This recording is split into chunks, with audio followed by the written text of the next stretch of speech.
കുഞ്ഞുങ്ങൾക്ക് പൊതുവെ 4 വയസ്സ് വരെയൊക്കെ കുറുക്ക് കൊടുക്കേണ്ടി വരും. കാരണം അത് കുഞ്ഞുങ്ങളുടെ ആരോഗ്യത്തിന് കുറുക്ക് കഴിക്കുന്നത് എന്തുകൊണ്ടും നല്ലതാണ്. എന്നാൽ ചില കുഞ്ഞുങ്ങൾക്ക് പൊതുവെ കുറുക്കൊക്കെ കഴിക്കാൻ വളരെ മടിയായിരിക്കും. അങ്ങനെയുള്ള കുഞ്ഞുങ്ങൾക്ക് കുറുക്ക് കഴിക്കാനുള്ളൊരു വിദ്യയാണ് ഞാനിന്ന് പറഞ്ഞു തരുന്നത്. അപ്പോൾ ഇതിനായി നമ്മളൊരു പാത്രത്തിലേക്ക് റാഗി പൗഡർ എടുത്ത് അത് ചൂടുവെള്ളത്തിൽ നന്നായി കുറുക്കിയെടുക്കുക. ശേഷം ഒരു പാത്രത്തിൽ പാല് തിളച്ച് വരുമ്പോൾ ഈ കുറുക്കിയ റാഗി പൗഡറിൻ്റെ മിക്സ് ഈ പാലിലേക്ക് ഒഴിച്ച് നന്നായി ഇളക്കി കൊടുക്കുക. അടിക്ക് പിടിക്കാതിരിക്കാൻ വേണ്ടിയാണ് വിസ്ക് ഉപയോഗിച്ച് ഇളക്കുന്നത്. ശേഷം കട്ട കെട്ടാതെ നന്നായി ഇളക്കിയ ശേഷം ചെറിയ തീയിൽ തിളപ്പിച്ചെടുക്കുക.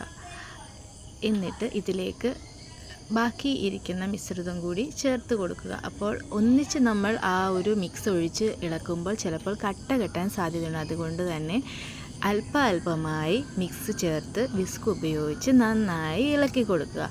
അപ്പോഴാണ് നമുക്ക് ഒട്ടും തന്നെ കട്ട കെട്ടാതെ ഈ ഒരു കുറുക്ക് നമുക്ക് കിട്ടുകയുള്ളൂ. അപ്പോൾ ഇത് നന്നായി കൈവിടാതെ നന്നായി ആ മിശ്രിതം തിളയ്ക്കുന്നതിനോടൊപ്പം തന്നെ നന്നായി ഇളക്കി കൊടുക്കുക. ഇങ്ങനെ നന്നായി ബീറ്റ് ചെയ്താൽ മാത്രമേ യഥാർത്ഥ കൺസിസ്റ്റൻസിയിൽ നമുക്ക് കുറുക്ക് ലഭിക്കുകയുള്ളൂ.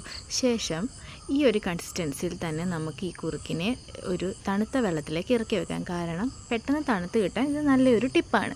ശേഷം ഒരു കുഞ്ഞിന് കൊടുക്കുന്ന ഏത് പാത്രത്തിലാണോ, ഇപ്പോൾ ഞാനിവിടെ അവൻ്റെ പാൽക്കുപ്പിയാണ് എടുത്തിരിക്കുന്നത്, അതിലേക്ക് കുറുക്ക് ഒഴിച്ചു കൊടുക്കുകയാണ്. ശേഷം ഈ കുറുക്ക് നമുക്ക് കുഞ്ഞിന് നൽകാവുന്നതാണ്.